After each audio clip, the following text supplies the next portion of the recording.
शांति शांति। अंतर मन में ज्योति जगा लो, होगा दूर अंधेरा।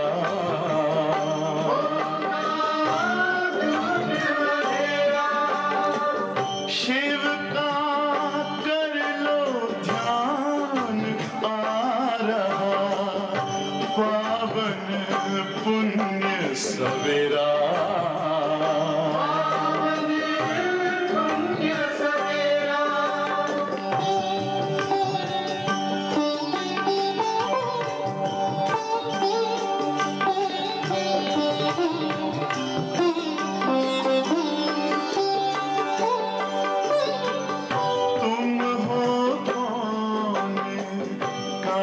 से आए अपने आप को जानो, राजयोग के द्वारा अपना परम पिता पहचानो। इसी राजपथ पर चलकर पालो अपना बसेरा।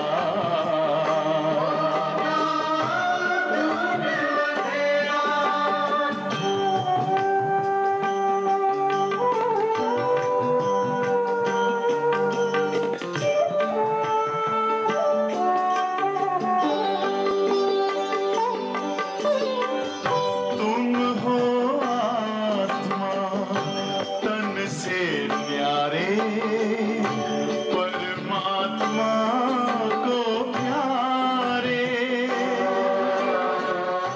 दिव्य गुणों को धारण करके योगी बनो दुलारे। ज्योति बिंदु ही तोड़ेगा ये माया मोह का घेरा।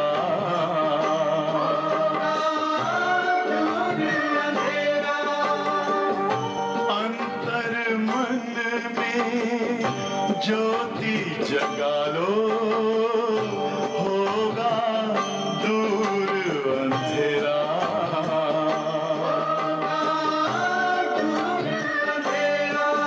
ओम शांति ओम शांति ओम शांति।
ओम शांति।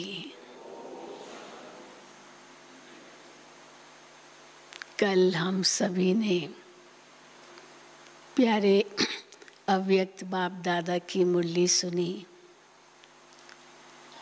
19 साल पहले बाबा ने यह मुरली चलाई थी। समय, प्रमाण, लक्ष्य और लक्षण की समानता द्वारा बाप समान बनो। समय की पुकार क्या है? संपन्न बनना है।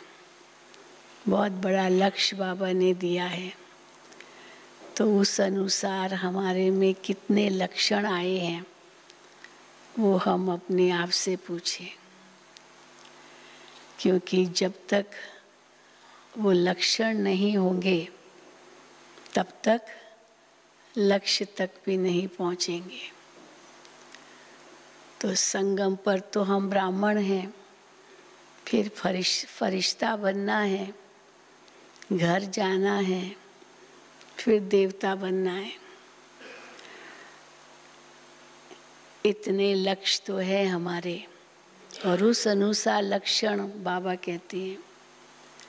और वो लक्षण कैसे आएंगे, उसका बीज क्या है? कल बाबा ने बताया शाम को, देही अभिमानी बनो। देही अभिमानी बनना ये नेचुरल नेचर बन जाए। जैसे देह अभिमान जैसे नेचुरल नेचर है, स्वाभाविक है देह अभिमान, वैसे आत्माभिमान ये स्वाभाविक हो जाए। तो उसका अभ्यास बहुत ज़रूरी है, तभी ही हम उस लक्ष्य तक पहुँचेंगे। तो उसके लिए क्या करना होगा वो आज की मुरली में बाबा ने बताया। तो आज की मुरली है, देदान तो छूटे ग्रहण। देदान तो छूटे ग्रहण। आत्मा पर बहुत बड़ा ग्रहण लगा हुआ है विकारों का।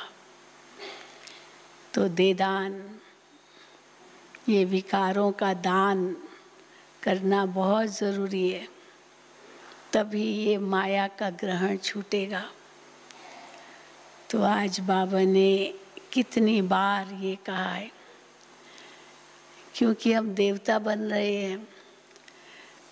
आत्मा 16 कला संपूर्ण बन जाए तभी तो देवता बनेगी ना।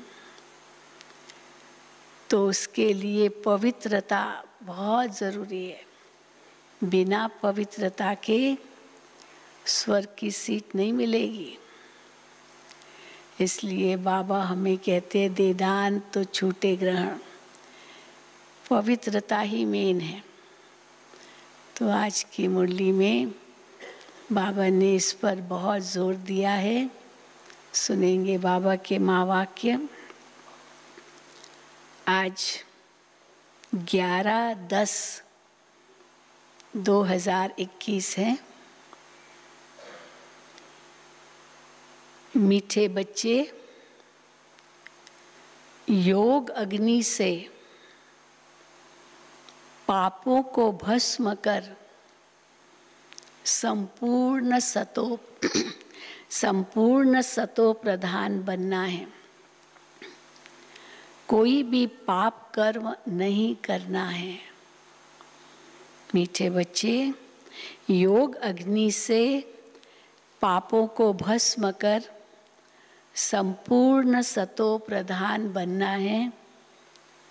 कोई भी पाप कर्म नहीं करना है। प्रश्न है, सतयुग में ऊंच पद किस आधार पर मिलता है? चलो सतयुग में तो जाएंगे, लेकिन ऊंच पद किस आधार पर मिलता है? यहाँ का कौन सा कायदा सबको सुनाओ। कई पूछते ना आपकी कायदे क्या हैं, तो बाबा कहते ये कायदा यहाँ का सबको सुनाओ। कौन सा? उत्तर है, सतयुग में पवित्रता के आधार पर ही ऊंच पद मिलता है। जो पवित्रता की कम धारणा करते हैं वो सतयुग में देरी से आते हैं। चलो कर्मणा में तो है पवित्रता, वाचा में भी होगी, लेकिन मनसा में अगर कम है तो बाबा कहते तो भी पद कम हो जाएगा। जो पवित्रता की कम धारणा करते हैं वो सतयुग में देरी से आते हैं और पद भी कम पाते हैं। कल भी बाबा ने कहा ना, योद्धे बन जाते हैं, तो योद्धा बनेंगे तो त्रेता में आएंगे, क्षत्रिय बन जाएंगे। सतयुग में संपूर्ण देवता माना, कोई युद्ध नहीं माया से, संपूर्ण विजयी। यहाँ जब कोई आता है तो उन्हें कायदा सुनाओ, पूछे आपसे आपके क्या कायदे हैं, तो उनको कहो यहाँ का कायदा सुनाओ। दे दान तो छूटे ग्रहण, ये है यहाँ का कायदा। 5 विकारों का दान दो तो तुम 16 कला संपूर्ण बन जाएंगे। पूर्णमासी परिग्रहण लगता है ना, तो इसलिए ग्रहण कैसे छूटेगा? जब 5 विकारों का दान देंगे तब ग्रहण छूटेगा और तुम 16 कला संपूर्ण बन जाएंगे। तुम बच्चे भी अपनी दिल से पूछो कि हमारे में कोई विकार तो नहीं है। सारे विकार दान में दे दिए हैं। ओम शांति। रूहानी बाप रूहानी बच्चों को समझाते हैं कि मनुष्यों को कैसे समझाओ कि अब स्वर्ग की स्थापना हो रही है। 5000 वर्ष पहले भी भारत में स्वर्ग था। ये नई चीज नहीं स्थापन हो रही है स्वर्ग की स्थापना। 5000 वर्ष पहले भी स्वर्ग था भारत में। लक्ष्मी नारायण का राज्य था। तो विचार करना चाहिए उस समय कितने मनुष्य होंगे। अब की भेंट में कितने मनुष्य होंगे सतयुग में। सतयुग आदि में बहुत करके 9-10 लाख होंगे। कितना परसेंटेज हुआ? कहाँ 700 करोड़ आबादी दुनिया की और कहाँ 9-10 लाख, कितना परसेंटेज होगा। शुरुआत में झाड़ तो छोटा होता है ना। इस समय जबकि कलयुग का अंत है तो कितना बड़ा झाड़ है। भले कितना भी लॉकडाउन को किया या चलो अभी थोड़ी छूट मिली है, लेकिन जहाँ जाओ भीड़ ही भीड़, भीड़ ही भीड़, मनुष्य ही मनुष्य। तो इसलिए बाबा कहते हैं कितना बड़ा झाड़ हो गया है। अब इसका विनाश भी जरूर होना है। बच्चे समझते हैं ये वही महाभारी महाभारत लड़ाई है। तो क्या करेगी महाभारत लड़ाई? जनसंख्या को कम कर देगी, है ना। इतने लोग मरेंगे ना। तो बच्चे समझते हैं ये वही महाभारत लड़ाई है। इस समय ही गीता के भगवान ने राजयोग सिखाया है और देवी देवता धर्म की स्थापना की है। संगम पर ही अनेक धर्मों का विनाश और एक धर्म की स्थापना हुई थी। कल्प पहले भी हुई थी और अभी भी हो रही है। बच्चे ये भी जानते हैं कि आज से 5000 वर्ष पहले भारत स्वर्ग था। क्या था उसमें? उसमें और कोई धर्म नहीं था दूसरा, केवल एक ही धर्म था और कोई धर्म नहीं था।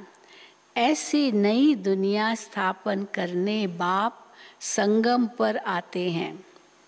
अब वो स्थापन हो रही है नई दुनिया, जहाँ एक ही धर्म आदि सनातन देवी देवता धर्म होगा। पुरानी दुनिया विनाश हो जाएगी। सतयुग में एक ही भारत खंड था और कोई खंड नहीं था। अभी तो चारों ओर कितने खंड माना, जो वैसे इसको खंडित करते गए। तो इसलिए बाबा कहते और कोई खंड नहीं था। अभी तो कितने खंड हैं, भारत खंड भी है, परंतु इसमें आदि सनातन देवी देवता धर्म नहीं है। भारत खंड सतयुग में भी था, अभी भी है, लेकिन क्या अंतर पड़ गया है, जो आदि सनातन देवी देवता धर्म था उस समय वो अभी नहीं है, वो प्राय लोप हो गया है। अब फिर परम पिता परमात्मा ब्रह्मा द्वारा स्थापना कर रहे हैं। बाकी सब धर्म विनाश हो जाते हैं, ये तो याद रखना है, भूलना नहीं है। क्या याद रखना है कि सतयुग त्रेता में और कोई राज्य भी नहीं था, केवल एक कोई और धर्म तो नहीं था, लेकिन कोई और राज्य भी नहीं था, कोई और राज्य भी नहीं था, और सब धर्म अभी आए हैं। कितना दुख, अशांति, मारा मारी है। महाभारी महाभारत लड़ाई भी वही है। एक तरफ यूरोपवासी यादव भी हैं, 5000 वर्ष पहले भी इन्होंने मूसल इन्वेंट किए थे। कौरव पांडव भी थे, पांडवों की तरफ खुद परम पिता परमात्मा मददगार था। अगर परम पिता परमात्मा मददगार नहीं होता तो पांडव कहाँ जीतते। हर बात में भगवान साथ था, इसीलिए विजयी बने। तो इसलिए बाबा कहते हैं पांडवों की तरफ खुद परम पिता परमात्मा मददगार था। सभी को यही कहा, भगवान आकर क्या सभी को कहते हैं, सभी को यही कहा कि ग्रस्त व्यवहार में रहते मुझे याद करने से तुम्हारे पाप बढ़ेंगे नहीं और पास्ट के विकर्म विनाश होंगे। मेरी याद से तुम्हारे कोई पाप नहीं होंगे, और दूसरा जो है पाप वो भस्म हो जाएंगे। अभी भी बाप समझाते हैं, तुम ही भारतवासी सतयुग में जो सतो प्रधान थे, वो इस समय 84 जन्म लेते लेते अब तुम्हारी आत्मा तमो प्रधान बन गई है। अब सतो प्रधान कैसे बने? चक्र को रिपीट होना है।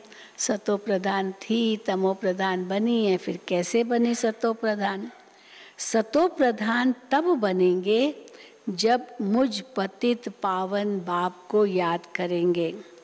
इस योग अग्नि से ही पाप भस्म होंगे और आत्मा सतो प्रधान बन जाएगी, और फिर स्वर्ग में 21 जन्मों के लिए वर्षा पाएंगे। बाकी इस पुरानी दुनिया का विनाश तो होना ही है। अवश्यम भावी, भावी टाली नाही टले। तो बाबा कहते बाकी इस पुरानी दुनिया का विनाश तो होना ही है।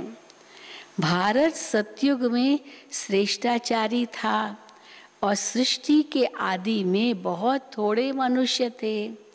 भारत स्वर्ग था, दूसरे कोई खंड नहीं थे। खंड भी एक ही कहलाता था, धर्म भी एक ही था, राज्य भी एक ही था। अभी और धर्म बढ़ते बढ़ते झाड़ कितना बड़ा हो गया है। और क्या हो गया? एक तो बड़ा हो गया है और दूसरा तमो प्रधान जर्जरी भूत भी हो गया है। जितना बड़ा होता जाता, पुराना होता जाता, तमो प्रधान जर्जरी भूत होता जाता है। तो बाबा कहते अब अभी और धर्म बढ़ते बढ़ते झाड़ कितना बड़ा हो गया है और तमो प्रधान जर्जरी भूत हो गया है। अब इस तमो प्रधान झाड़ का विनाश और नई देवी देवता धर्म के झाड़ की स्थापना जरूर चाहिए। संगम पर ही होगा। अभी तुम हो संगम पर। आदि सनातन देवी देवता धर्म की अभी सैपलिंग लग रही है। हाँ, सैपलिंग लगती है तो पुरानी झाड़ से ही नया झाड़ बनाते हैं, तो इसलिए सैपलिंग लग रही है। पतित मनुष्यों को बाप पावन बना रहे हैं, वो फिर देवता बनेंगे। तो पहले पावन बनेंगे तब तो देवता बनेंगे। पतित मनुष्यों को बाप पावन बना रहे हैं, वो फिर देवता बनेंगे। तो जो पहले नंबर में थे, हाँ राज तो यही है ना, कौन बनेंगे पावन? जो पहले नंबर में थे, जिन्होंने 84 जन्म लिए हैं, वही फिर पहले नंबर में आएंगे। ये बहुत बड़ा राज है। हाँ, ये मनुष्य नहीं समझेंगे कौन आएंगे। तो जो बाबा कहते हैं सबसे पहले जो पहले नंबर में थे, जिन्होंने 84 जन्म लिए हैं, वही फिर पहले नंबर में आएंगे। सबसे पहले किसका पाठ था? देवी देवताओं का पाठ था। वही पहले बिछड़े हैं, अब वही पहले बिछड़े हैं, वही पहले अभी मिलते हैं, वही फिर पहले आएंगे, वही फिर सबसे पहले भक्ति भी करेंगे। तो सारा पाठ तो देवताओं का है, मुख्य हीरो हीरोइन का पाठ। वही पहले बिछड़े हैं, फिर उन्हों का ही पाठ होना चाहिए ना। सतयुग में है ही सर्वगुण संपन्न, 16 कला संपूर्ण और संपूर्ण निर्विकारी। अभी है विशियस वर्ल्ड, रात दिन का फर्क है। कहाँ अभी की दुनिया और कहाँ वो सतयुगी दुनिया, रात दिन का फर्क है। अभी विशियस वर्ल्ड को वाइसलेस वर्ल्ड कौन बनाए? बहुत बड़ा प्रश्न है ये। विशियस वर्ल्ड को, विकारी दुनिया को निर्विकारी दुनिया फिर कौन बनाए? फिर से पुकारते भी हैं, हे पतित हे पावन बनाने वाले आओ। तो जिसको पुकारते हैं पतित पावन बनाने वाले आओ, वो ही बनाएगा पावन। अभी वो आया है। बाप कहते हैं हम तुमको वाइसलेस बना रहे हैं, पावन बना रहे हैं, निर्विकारी बना रहे हैं। इस विशेष दुनिया के विनाश के लिए लड़ाई लगनी है। अब वो कहते हैं कि एक मत कैसे हो, क्योंकि अभी अनेक मत हैं। हम सब मिलकर एक मत हो जाएं, यूनिटी इन डाइवर्सिटी ऐसे कहते हैं ना। इतने सब अलग अलग हैं, हम सब एक हो जाएं ऐसे कहते हैं। पर तो इसलिए वो कहते हैं एक मत कैसे हो, क्योंकि अभी अनेक मत है ना। अनेक इतने मतांतरों के अंदर एक धर्म की मत कौन स्थापन करे? अब ये एक कैसे हो जाएंगे? पर एक को स्थापन होना है, यही अनेक एक नहीं हो जाएंगे, पर एक को स्थापन होना है। तो कौन स्थापन करे? अनेक इतने मतांतरों के अंदर एक धर्म की मत कौन स्थापन करे? तो बाप समझाते हैं अभी एक मत की स्थापना हो रही है, बाकी सब विनाश हो जाएंगे। वो अनेक सब एक नहीं हो जाएंगे, एक नई सिर स्थापन होगा और अनेक विनाश हो जाएंगे। आदि सनातन देवी देवता धर्म वाले जो पावन थे, वही फिर 84 जन्म भोग अपतित बने हैं। फिर बाप आकर भारतवासियों को फिर से स्वर्ग का वर्षा दे रहे हैं, अर्थात स्वर्ग का वर्षा दे रहे हैं, अर्थात असुर से देवता बना रहे हैं।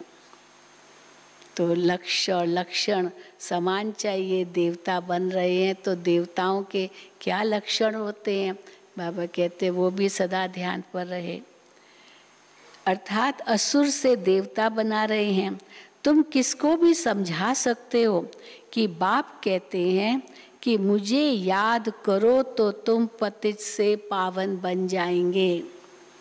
गीता का सार ही यही है, तू मुझे याद कर तो मैं तेरे पापों से तुझे मुक्त कर दूंगा। तो इसलिए बाबा कहते हैं तुम किसको भी समझा सकते हो कि बाप कहते हैं मुझे याद करो तो तुम पतित से पावन बन जाएंगे। अब तुम ज्ञान चिता पर बैठो, पतित से पावन मेरी याद से बनेंगे, पर उसके लिए क्या करो? ज्ञान चिता पर बैठो। चिता पर बैठने से तुम पावन बन जाते हो, ज्ञान चिता पर बैठने से पावन बन जाते हो। हाँ बाबा अपोजिट भी बताते, काम चिता पर बैठने से पतित बने, अब ज्ञान चिता पर बैठो तो पावन बन जाओगे। फिर द्वापुर में राम राज्य होने कारण काम चिता पर बैठते बैठते भ्रष्टाचारी दुनिया बन गई है। आज से 5000 वर्ष पहले देवी देवता थे, बहुत थोड़े मनुष्य थे, अभी तो कितने आसुरी बन पड़े हैं। और धर्म भी ऐड हो, झाड़ बड़ा हो गया है। तो बाप समझाते हैं ये झाड़ जर्जरी भूत हो गया है। अब फिर मुझे एक मत का राज्य स्थापन करना है। वही पुराना झाड़ नया नहीं बन जाएगा। पुरानी झाड़ से सैपलिंग लेते हैं, एक छोटी सी टहनी, वो टहनी को फिर से बड़ा करते हैं, तब फिर वो नया झाड़ बनता है, पुराना नया नहीं बनेगा। तो बाबा कहते हैं अब फिर मुझे एक मत का राज्य स्थापन करना है। भारतवासी कहते भी हैं एक धर्म में एक मत हो। ये भारतवासी भूल गए हैं। हाँ, एक धर्म में एक मत हो ये चाहते तो हैं, लेकिन क्या भूल गए हैं? ये भूल गए हैं कि सतयुग में एक ही धर्म था। चाहना है तो ज़रूर कभी तो होगा ना एक धर्म, तो इसलिए पर ये भूल गए हैं कि था ज़रूर। यह भारतवासी भूल गए हैं कि सतयुग में एक ही धर्म था, अभी यहाँ तो अनेक धर्म हैं। अब बाप आकर फिर से एक धर्म स्थापन कर रहे हैं। तुम बच्चे राजयोग सीख रहे हो, ज़रूर भगवान ही राजयोग सिखाएगा, मनुष्य तो नहीं सिखा सकता है राजयोग, क्योंकि राजयोग से राजाओं का राजा बनते हैं स्वर्ग के, वो मनुष्य थोड़ी बना सकेगा। ज़रूर भगवान ही राजयोग सिखाएंगे, ये किसको भी पता नहीं है। प्रदर्शनी का उद्घाटन जब कोई करने आते हैं तो उनको भी समझाना चाहिए। हाँ, बाबा को पत्र लिखते थे, एग्जीबिशन करते रहते थे, तो बाबा को समाचार लिखते थे, बाबा फलाना आया, मिनिस्टर आया, ये आया, उसने उद्घाटन किया। तो बाबा उनको पूछते थे उसको पहले क्या समझाया तुमने? उसको समझाया कि ये नई दुनिया स्थापन हो रही है, ये सब समझाया। तो इसलिए बाबा कहते पहले उनको समझाओ और फिर उनको एग्जीबिशन दिखाओ, फिर जब भाषण हो तो वो ये बातें सुनाएं। ऐसे नहीं सीधा ही वो ले जाओ उनको उद्घाटन में। तो बाबा कहते हैं प्रदर्शनी का उद्घाटन जब कोई करने आते हैं तो उनको भी समझाना चाहिए तुम किसका उद्घाटन करते हो, ये क्या चीज़ है जिसका तुम उद्घाटन कर रहे हो, तो उसको समझाओ। बाप इस भारत को स्वर्ग बना रहे हैं, बाकी नरकवासी सब विनाश हो जाएंगे। विनाश के पहले जिनको बाप से वर्षा लेना है तो आकर समझे, ये हम सबको बताते हैं। ये ब्रह्मा कुमार कुमारियों का जो आश्रम है, बाबा ने शब्द यूज़ किया है, ये जो ब्रह्मा कुमार कुमारियों का आश्रम है ये है क्वारंटाइन क्लास। अभी कोरोना काल में क्वारंटाइन शब्द बहुत यूज़ हुआ। क्वारंटाइन माना इसको थोड़ा अलग रखना ताकि दूसरों का इन्फेक्शन न लगे, इनका इन्फेक्शन दूसरों को न लगे, तो जल्दी ठीक हो जाए, तो क्वारंटाइन उसको कहते। तो क्या है हमारे बाबा के सेवा केंद्र, ये क्वारंटाइन क्लास है। यहाँ पर आते हैं और ज्ञान सुनते हैं तो माया से थोड़ा बच जाते हैं। तो बाबा कहते फिर ये क्वारंटाइन क्लास है, यहाँ 7 रोज़ क्लास करना है ताकि 5 विकार निकल जाए। देवताओं में ये 5 विकार होते नहीं। अब यहाँ 5 विकारों का दान देना है, तब ग्रहण छूटेगा। दे दान तो छूटे ग्रहण, फिर तुम 16 कला संपूर्ण बन जाएंगे। जब ग्रहण लगता है तो पहले तो भिखारी आते थे, हाँ, देदान छूटे ग्रहण, देदान छूटे ग्रहण। हमको याद है हमारे हम बालकनी से देखते थे वो भिखारी लोग घूम रहे हैं, देदान छूटे ग्रहण। तो क्या करते थे, पहले से ही पुराने कपड़े रख देते थे, ग्रहण लगेगा तो इनको देंगे, तो ऊपर से ही फेंकते थे। लो हाँ, पुराने कपड़े, पुराने बर्तन, ये सब जो पुराना पुराना है वो सब दान दे देते थे। तो बाबा कहते हैं दे दान तो छूटे ग्रहण, फिर तुम 16 कला संपूर्ण बन जाएंगे। विकारों का दान देंगे तब 16 कला संपूर्ण बन जाएंगे। भारत सतयुग में 16 कला संपूर्ण था, अभी तो कोई कला नहीं रही है, सब कंगाल बन पड़े हैं। कोई ओपनिंग करने आते हैं, बोलो ये यहाँ का कायदा है। क्या है यहाँ का कायदा? बाप कहते हैं 5 विकारों का दान दो तो ग्रहण छूटे, ये यहाँ का कायदा है। तुम 16 कला संपूर्ण देवता बन जाएंगे, पवित्रता अनुसार पद पाएंगे। बाकी अगर कुछ न कुछ कला कम रह गई तो जन्म भी देरी से लेंगे। जितनी यहाँ की पवित्रता आप धारण करेंगे उस अनुसार ही वहाँ सतयुग या त्रेता में आएंगे। अगर कुछ न कुछ कला कम रह गई तो जन्म भी देरी से लेंगे। विकारों का दान देना तो अच्छा है ना।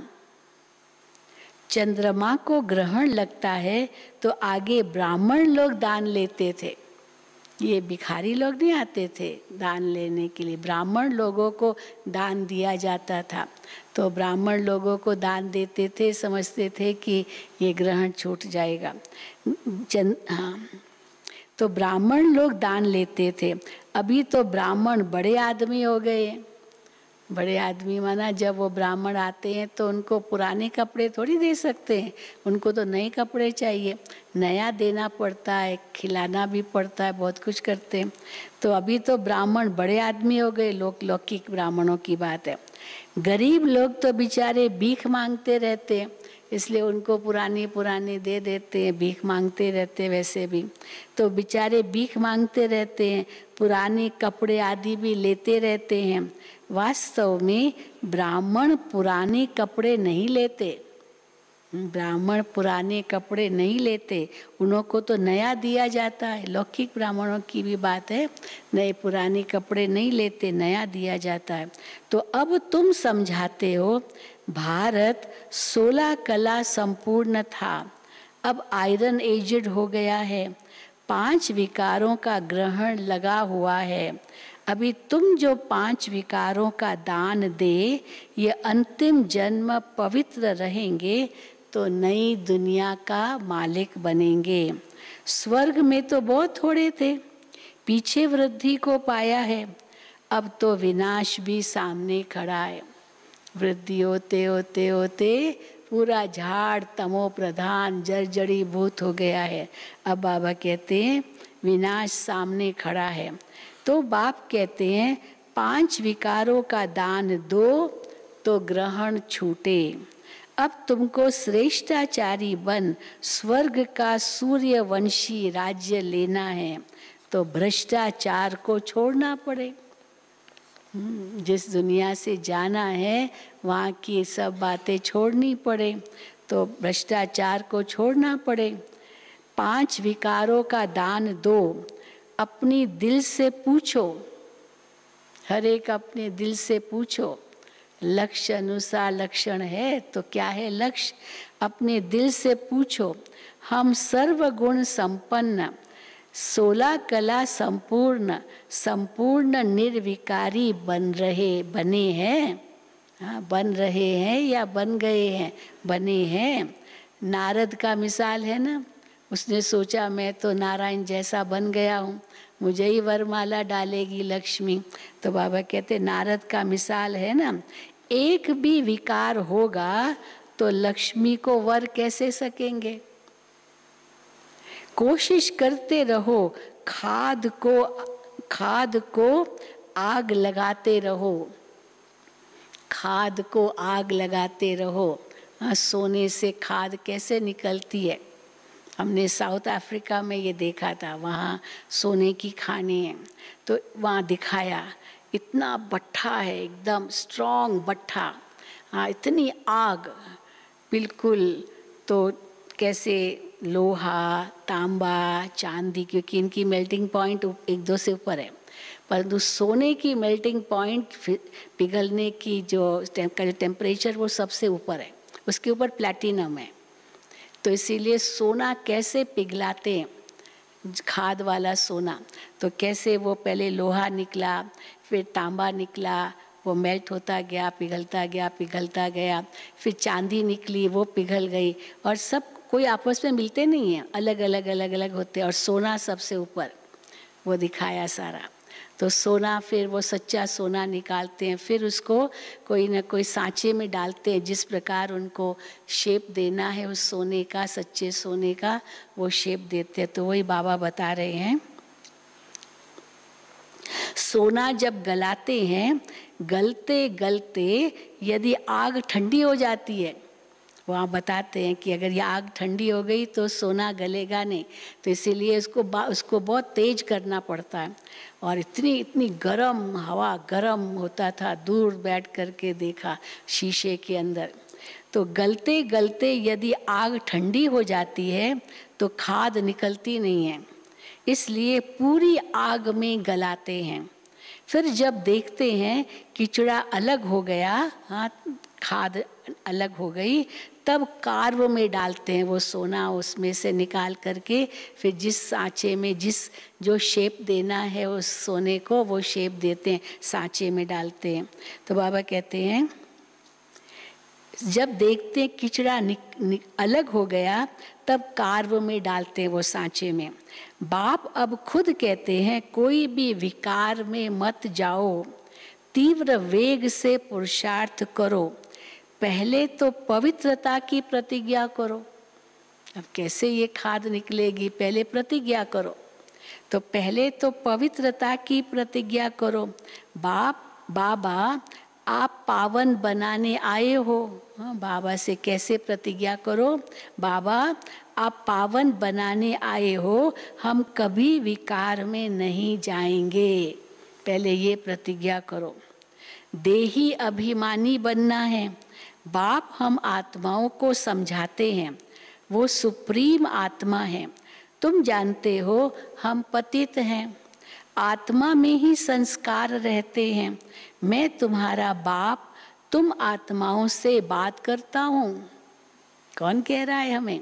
मैं तुम आत्माओं का बाप, तुम आत्माओं से बात करता हूँ, ऐसा कोई और कह नहीं सकता। पड़ेगी किसकी हिम्मत कहने की, मैं सब आत्माओं का बाप, तुम आत्माओं से बात करता हूँ।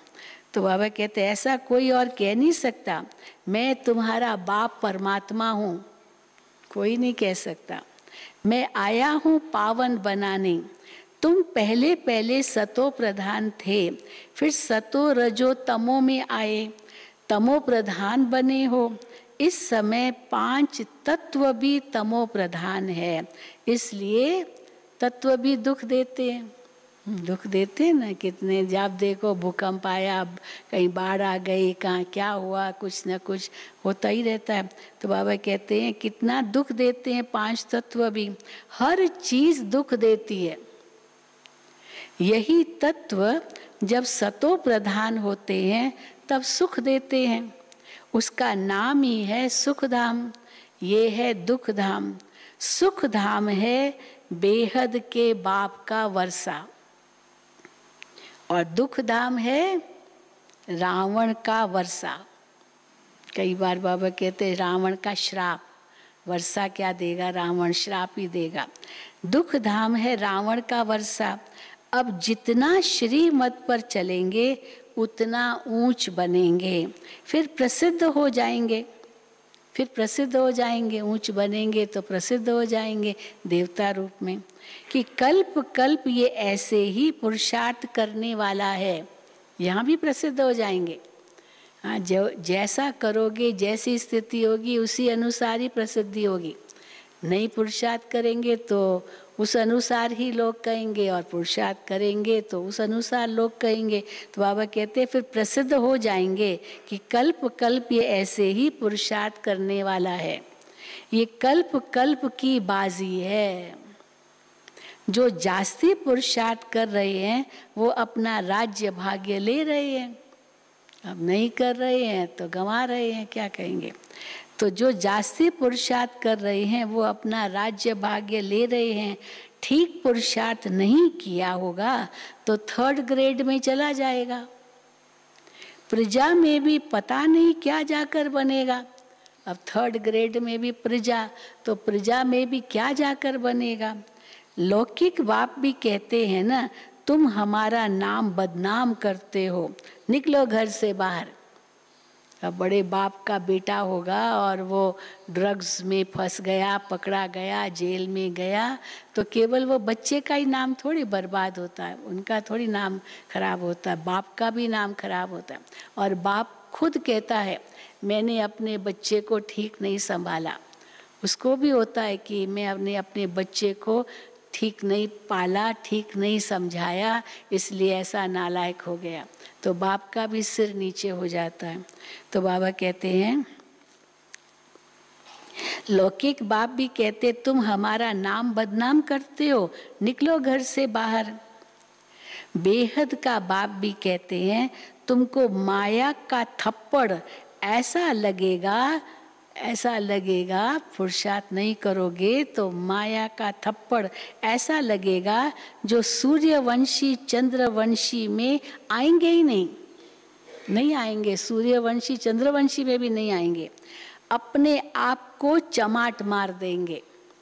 अब बाबा क्या मारेगा चमाट, माया मारेगी, पर माया भी क्या है, हमारे अंदर की कमी कमजोरी है, तो अपने आप को चमाट मार देंगे। खुद को ही चमाट मार ली, थप्पड़ मार दी। बाप तो कहते हैं वारिस बनो, राज तिलक लेना चाहते हो तो मुझे याद करो और औरों को भी याद दिलाओ तो तुम राजा बनेंगे। नंबरवार तो होते हैं ना, कोई बैरिस्टर एक केस का लाखों रुपया कमाते हैं और कोई को देखो पहनने के लिए कोट भी नहीं होगा। हाँ, कोट पहनते ना, सफ़ेद कॉलर और बाकी सारा काला कोट। हाँ, कैसा होता वकील की ड्रेस। तो बाबा कहते हैं और कोई को देखो पहनने के लिए कोट भी नहीं होगा। पुरुषार्थ पर मदार है ना, तुम भी पुरुषार्थ करेंगे तो ऊंच पद पाएंगे। मनुष्य से देवता बनना है, चाहे मालिक बनो चाहे प्रजा बनो। चलो देवता तो बनेंगे, देवताओं में भी कोई मालिक बनेगा, कोई प्रजा बनेगा। प्रजा में भी फिर नौकर चाकर बनेंगे। स्टूडेंट की चलन से टीचर समझ जाते हैं। वंडर ये है जो पहले वाले से पिछाड़ी वाले तीखे चले जाते। स्कूल का ये वंडर है, जो पहले वाले हैं उससे जो बाद में आते हैं वो पहले वालों से आगे चले जाते हैं। वंडर तो ये है जो पहले वालों से पिछाड़ी वाले तीखे चले जाते हैं। क्यों ऐसे होता है? क्योंकि अभी दिन प्रतिदिन पॉइंट्स रिफाइंड मिलती रहती है, रिफाइंड पॉइंट्स मिलती जाती है तो समझते जाते अच्छी तरह से, तो बहुत गैलप करते हैं। और पुराने वाले जो बहुत पुराने हैं वो ठंडे पड़ जाते हैं। तो बाबा कहते हैं पहले वाले, क्योंकि अभी दिन प्रतिदिन रिफाइंड पॉइंट्स मिलती रहती है, सैपलिंग लगाते जाते हैं। पहले वाले तो कई भागंती भी हो गए, न्यू ऐड होते जाते हैं, नई पॉइंट्स मिलती जाती है, बहुत युक्ति से समझाया जाता है। बाबा कहते हैं बहुत गुह्य रमणीक बातें सुनाते हैं। हर मुरली में देखो कितनी गुह्य रमणीक बातें मिलती है, जिससे तुम झट निश्चय बुद्धि हो जाओ। जहाँ तक मेरा पाठ है, शिव बाबा कहते हैं जहाँ तक मेरा पाठ है तुमको पढ़ाता रहूँगा। अभी भी पढ़ा रहे हैं ना, अभी रिवाइज करा रहे हैं बाबा, क्योंकि पढ़ाई तो पूरी हुई, अभी रिवाइज कर नए और आते जा रहे हैं, तो इसलिए रिवीजन होती रहती है। तुमको पढ़ाता रहूँगा, ये भी ड्रामा में नूंद है। जब कर्मातीत अवस्था को पाएंगे तब पढ़ाई पूरी होगी। कई पूछते ना कब कर्मातीत अवस्था को पाएंगे, कब पढ़ाई पूरी होगी। तो अभी तक तो चल रही है पढ़ाई, माना कर्मातीत अवस्था नहीं आई है। तो बाबा कहते हैं जब कर्मातीत अवस्था को पाएंगे तब पढ़ाई पूरी होगी। बच्चे भी समझ जाएंगे कि अभी पढ़ाई पूरी हो रही है। पिछाड़ी में इम्तिहान की रिजल्ट मालूम होती है ना। इस पढ़ाई में नंबर 1 सब्जेक्ट है पवित्रता की, नंबर 1 सब्जेक्ट है पवित्रता की। जब तक बाबा की याद नहीं रहती, बाबा की सर्विस नहीं करते, तब तक आराम नहीं आना चाहिए। देखो हाँ, बाबा कहते तब तक आराम नहीं आना चाहिए। जब तक बाबा की याद नहीं रहती, बाप की सर्विस नहीं करते, तब तक आराम नहीं आना चाहिए। तुम्हारी लड़ाई है ही माया के साथ। रावण को भल जलाते हैं परंतु जानते नहीं हैं कि ये है कौन। दशहरा बहुत मनाते हैं, अब आने वाला है दशहरा। दशहरा बहुत मनाते हैं। अभी तुमको वंडर लगता है राम भगवान की भगवती सीता चुराई गई, फिर बंदरों का लश्कर लिया। ऐसा कब हो सकता है क्या? कुछ भी समझते नहीं। तो जब प्रदर्शनी में आते हैं तो पहले पहले बताना चाहिए कि भारत में इन लक्ष्मी नारायण का राज्य था। तब कितने थोड़े मनुष्य होंगे। 5000 वर्ष की ही तो बात है। अभी कलयुग है, अभी कलयुग है तो वही महाभारी महाभारत लड़ाई भी है। बाप आकर राजयोग सिखाते हैं, विनाश भी होगा। यहाँ एक धर्म एक मत अथवा पीस कैसे स्थापन हो सकती है? इतने सारे मत मतांतर, इतने सारे धर्म, जातियाँ, पंथ, न जाने क्या क्या है, ये सब मिलकर एक कैसे हो जाएंगे जो शांति आ जाए विश्व में? ये तो हो ही नहीं सकता। तो बाबा कहते यहाँ एक धर्म एक मत अथवा पीस कैसे स्थापन हो, कैसे हो सकती है? जितना माथा मारते हैं एक मत होने के लिए, उतना ही लड़ते रहते हैं। एक मत होना तो दूर, और ही लड़ते ही रहते हैं। तो बाप कहते हैं अब मैं उन सब को, देखो बाबा क्या युक्ति बताते हैं, कैसे ये सब खत्म होना है।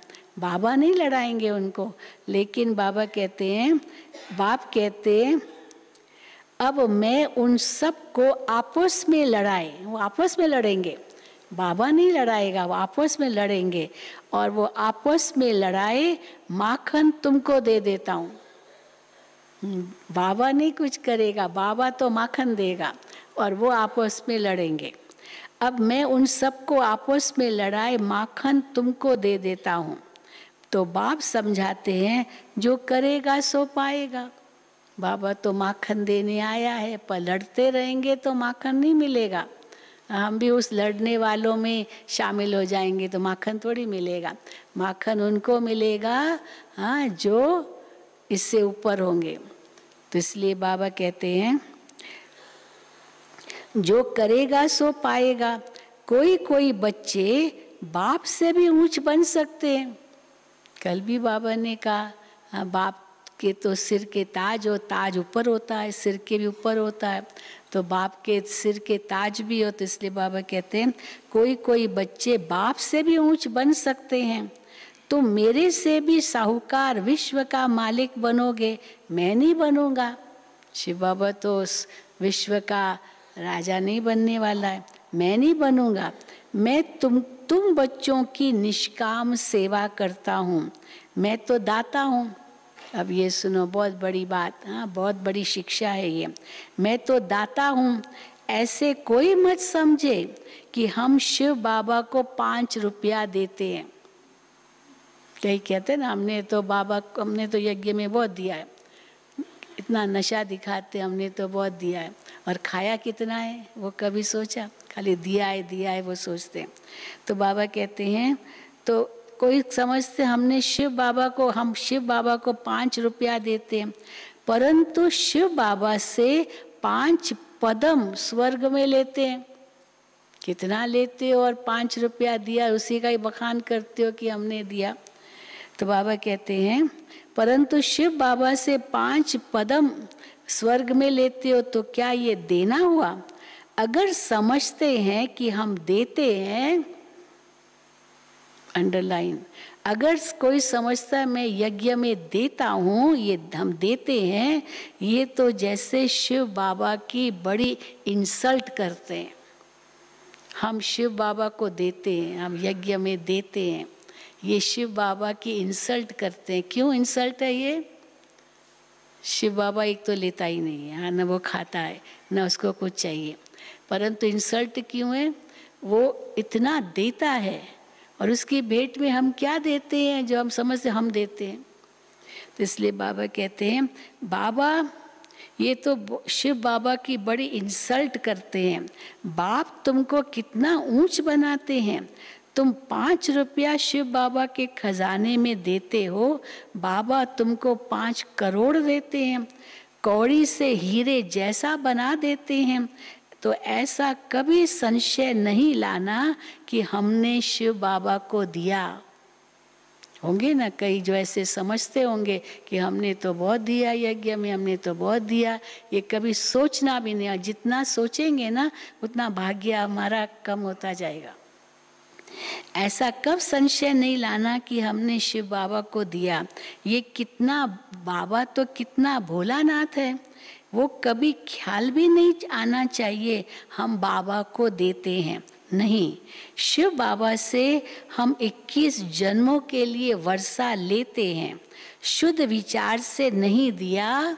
अब ये भी है, चलो दिया और फिर बखान किया, वर्णन किया, मैंने दिया, तो बाबा कहते हैं ये शुद्ध विचार तो नहीं है ना। कहा जाता है आपका दायां हाथ देता है तो बाएं हाथ को ही पता नहीं चलना चाहिए, इतना गुप्त होना चाहिए। परंतु अगर वर्णन किया, अनेकों को बताया, वरना शुद्ध विचार मन में नहीं है, तो शुद्ध विचार से नहीं दिया तो स्वीकार भी नहीं होगा। ये भी समझ लो कैसे होगा स्वीकार।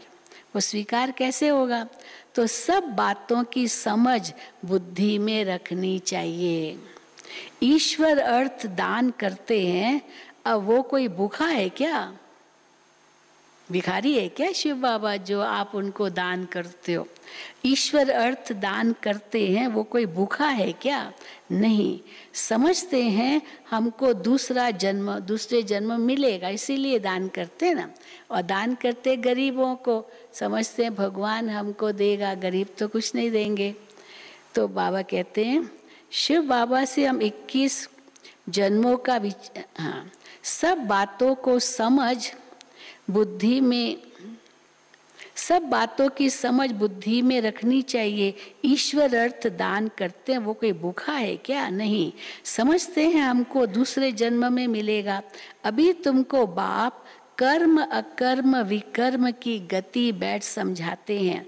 यहाँ जो कर्म करेंगे सो विकर्म ही होगा।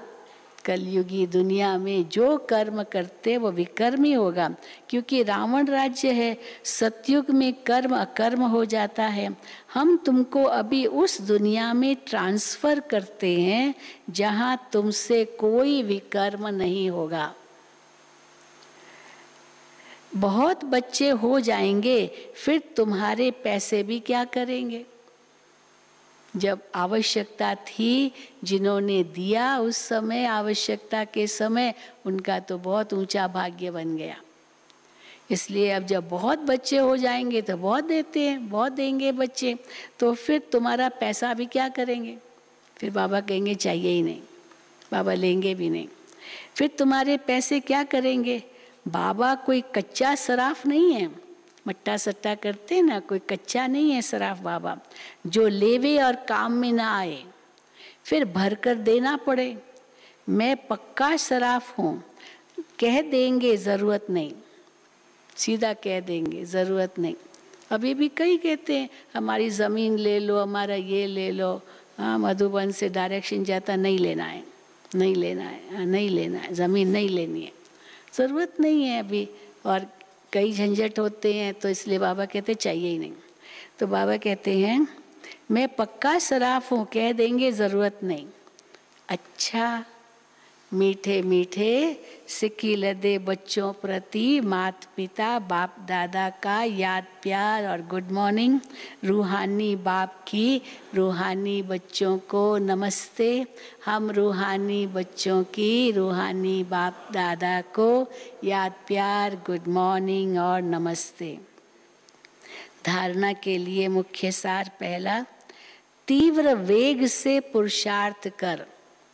तीव्र वेग, तेज पुरुषार्थ। तीव्र वेग से पुरुषार्थ कर विकारों की खाद को योग की अग्नि में गला देना है।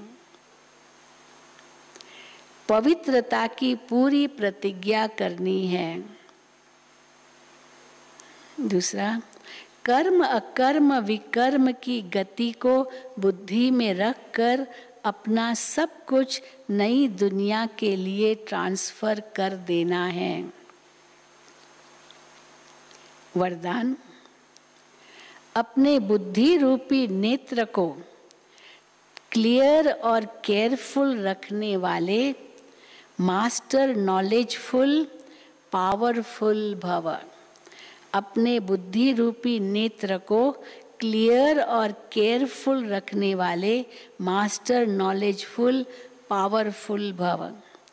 जैसे ज्योतिषी अपनी ज्योतिषी की नॉलेज से, ग्रहों की नॉलेज से आने वाली आपदाओं को जान लेते हैं, ऐसे आप बच्चे इन एडवांस माया द्वारा आने वाले पेपर्स को परख कर पास विद ऑनर बनने के लिए अपनी बुद्धि रूपी नेत्र को क्लियर बनाओ और केयरफुल रहो।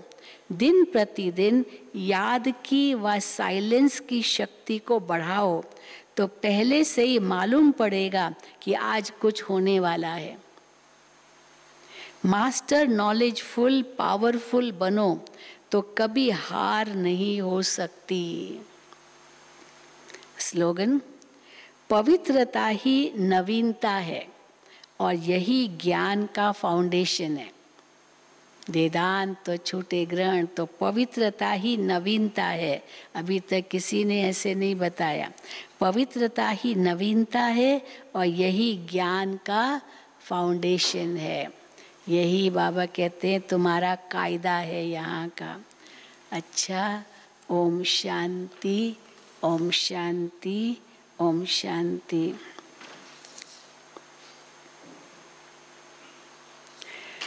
आज क्लास की टोली गरम गरम भुट्टा है जो बाबा की झोपड़ी के पास मिल रहा है। गरम गरम भुट्टा लेने बाबा की झोपड़ी के पास जाएंगे। और दूसरी सूचना, मधुबन के चंद्रशेखर भाई का आइडेंटिटी कार्ड का पर्स गुम हो गया है। जिससे भी मिला हो चंद्रशेखर भाई को वापस दे दें। उनका आइडेंटिटी कार्ड उसमें है। आप अगर किसी को मिला हो तो चंद्रशेखर भाई को वापस कर दे। ओम शांति। अभी हम सब बाबा की याद में बैठेंगे।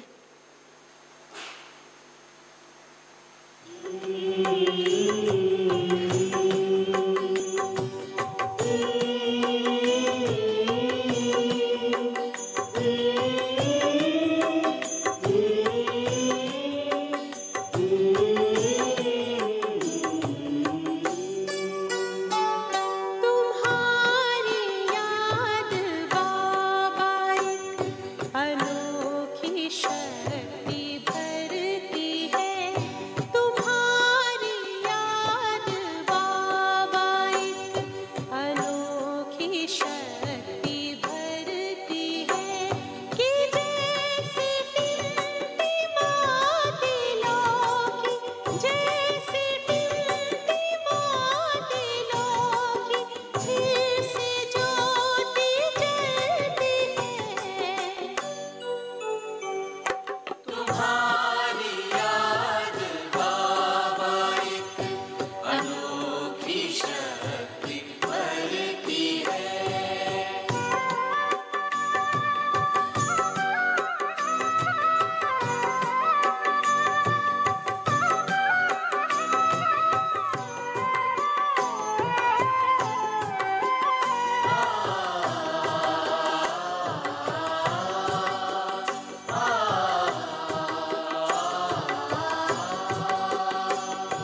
ईश्वर